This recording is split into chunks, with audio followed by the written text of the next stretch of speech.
नमस्कार दोस्तों, स्वागत है आप सभी का यूपीएससी उत्कर्ष में। मेरा नाम है पूजा द्विवेदी। कुछ समय तक टाइटैनोबोआ को दुनिया का या विश्व का सबसे ज़्यादा लंबा सांप माना जाता था, बट ये तब तक ही था जब तक हमने वासुकी इंडिकस को नहीं देखा था।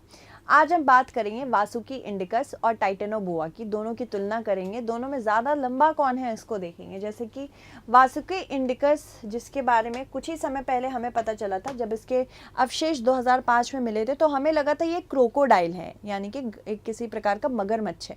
बाद में इसकी व्यापक स्टडी से पता चला ये क्रोकोडाइल नहीं बल्कि एक बहुत बड़ा सांप था जिसकी लंबाई थी 15 मीटर। इसके अलावा इसकी कंपैरेटिवनेस अगर देखें टाइटैनोबोआ से, काफ़ी रिकॉर्ड होल्डर है, ये प्रीवियस रिकॉर्ड होल्डर है सबसे लंबे सांप होने का टाइटैनोबोआ की, जिसकी 14 मीटर्स हाइट है। ऑफ कोर्स ना वासुकी अब हमारे साथ है ना टाइटैनोबोआ, बट ये दोनों दुनिया के यानी कि विश्व के सबसे लंबे सांप माने जाते हैं।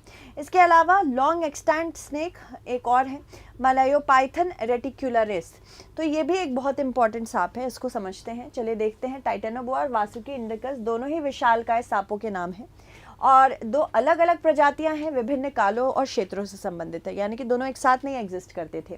तो अगर देखें वासुकी इंडिकस के बारे में, टाइटैनोबोआ और वासुकी इंडिकस दोनों का काल क्या रहा है। टाइटैनोबोआ की प्रजाति लगभग 60 मिलियन साल पहले रहती थी और ये पेलियोसीन युग में अस्तित्व में रहती थी। दूसरी वासुकी इंडिकस की बात करें तो वासुकी इंडिकस एक फॉसिल प्रजाति है और इसका काल वर्तमान के करीब हो सकता है। इसके अलावा यह अद्भुत आकार का सांप रहा है, साथ ही साथ इसका अधिकतर विवरण बहुत कम है। सांप विशेष रूप से भारत एवं एशिया के अन्य हिस्सों में पाया जाता था, यानी कि सिर्फ भारत में नहीं अन्य हिस्सों में भी पाया जाता था। हाल ही में गुजरात के कच्छ जिले में अब तक के सबसे लंबे नाक के अवशेष पाए गए हैं, यानी कि इसका जो फॉसिल मिला है, अवशेष मिला है, ये कहाँ से पाया गया है? गुजरात के कच्छ क्षेत्र से। इस नाग की प्रजाति का नाम वासुकी इंडिकस है। वासुकी नाम तो आप समझते ही होंगे। वासुकी ये वही नाग हैं जिनको भगवान शिव ने अपना सबसे प्यारा भक्त माना है, वासुकी, ठीक है। और वासुकी जो हैं ये कहाँ रहते थे? ये पाताल में रहते थे अकॉर्डिंग टू हिंदू माइथोलॉजी। इसके अलावा इसकी खोज आईआईटी रुड़की के वैज्ञानिकों द्वारा की गई थी। इसके अलावा हाल ही में इसकी पुष्टि एक विशालकाय सांप के रूप में हुई, इससे पहले हम इसे मगरमच्छ समझ रहे थे। टाइटैनोबोआ की बात करें तो इसका आकार लगभग 12.8 यानी कि 13 मीटर के करीब समझा जाता है। वजन 11-35 किलोग्राम का हो सकता था। इसके अलावा अगर वासुकी इंडिकस की बात करें तो ये 15.2 मीटर का है और वजन 1 टन यानी कि 1000 किलोग्राम का ये रहा होगा। स्थान या प्रजाति मुख्य रूप से साउथ अमेरिका, ये ज़्यादातर कोलंबिया में मानी जाती है कि पाई जाती थी। अगर वासुकी इंडिकस की बात करें, ये भारत और एशियाई क्षेत्र में पाई जाती हैं। विशेषताओं की बात करें तो टाइटैनोबोआ ये जल और भूमि दोनों पर निवास करता था, शिकार करता था और आकार इसका बड़ा था, तो हंटिंग में काफ़ी तेज था, जैसे कि मगरमच्छों और अन्य प्राणियों को भी ये शिकार बना सकता था। वासुकी इंडिकस को भारतीय पौराणिक कथाओं में वासुकी के नाम से जाना जाता था, जो शिव के गहने के रूप में वर्णित है। यह सांप भारतीय संस्कृति और धार्मिक प्रतीकों की महत्वपूर्ण स्थान रखते हैं। इसके अलावा इसका जीव विज्ञान में स्थान एक अलग पहलू है, यानी कि जीव विज्ञान में अलग देखते हैं। अवस्था की बात करें तो ये प्रजाति टाइटैनोबोआ की विलुप्त हो चुकी है। 2009 में इसका जीवाश्म खोजा गया था। इसका जीवाश्म लगभग 20 साल पहले गुजरात के कच्छ में 2005 के करीब आईआईटी रुड़की ने खोजा था। रुड़की स्थित आईआईटी के वैज्ञानिकों ने 2005 में इसको कोयला खदान में 27 बड़े बड़े कंकाल के टुकड़े मिले थे एक साथ, और इसमें कुछ हड्डियां आपस में जुड़ी हुई थी। तब से अब तक इन जीवाश्म को एक विशाल मगरमच्छ माना जाता था, लेकिन बाद में पता चला कि ये एक विशालकाय सांप है। तो कुछ इस प्रकार से इसकी हड्डियां मिली थी। सोचिए कितनी बड़ी हड्डियां हैं। तो ये विशालकाय, ये बहुत ज़्यादा विशालकाय सांप था और यहाँ पे ही कच्छ के एरिया में इनको मिला था। तो ये कुछ इस तरह की हड्डियां हैं, जैसे कि आप देख सकते हैं, अलग अलग मिली थी और कुछ जुड़ी हुई साथ में मिली थी। गुजरात के कच्छ जिले में अब तक के सबसे लंबे नाक के अवशेष मिले थे।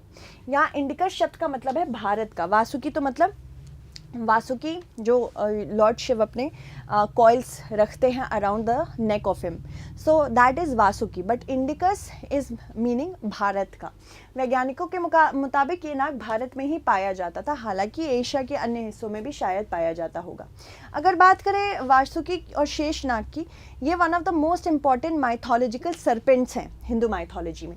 समुद्र मंथन में इस सांप का जिक्र ज़रूर होता था। बिल्कुल, यह वही सांप है जिसका जिक्र समुद्री मंथन में किया जाता था। माना जाता है कि समुद्र मंथन हुआ था जब विष और साथ ही साथ बून और बेन यानी कि अमृत और विष दोनों निकाला गया था समुद्र मंथन में। तो इसी सांप की मदद से क्षीर सागर में मंदार पर्वत को मथनी की तरह घुमाया गया था। इसके बाद समुद्र से अमृत हलाहल विष के साथ 14 रत्न भी निकले थे और यही हलाहल विष भगवान शिव ने पी लिया था, इसलिए उनको नीलकंठ भी कहा जाता है। हालांकि ये सब माइथोलॉजी है, यहाँ पे वासुकी को ऐसे जोड़ा जाता है। धार्मिक ग्रंथों में समुद्र मंथन का विस्तार से वर्णन है। ऐसा ये भी कहा जाता है कि जब राजा बलि तीनों लोकों के स्वामी बन गए थे, उस समय स्वर्ग के देवता इंद्र सहित सभी देवताओं और ऋषियों ने भगवान विष्णु जी से 3 लोकों की रक्षा के लिए याचना की थी और तब भगवान विष्णु जी ने उन्हें समुद्र मंथन करने की युक्ति दी थी। भगवान नारायण ने कहा था कि समुद्र मंथन से अमृत की प्राप्ति होगी, जिसके पीने से आप देवता अमर हो जाएंगे।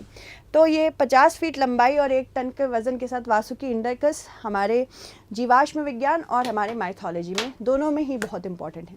कैसा लगा आपको ये वीडियो, हमें ज़रूर बताएं। धन्यवाद।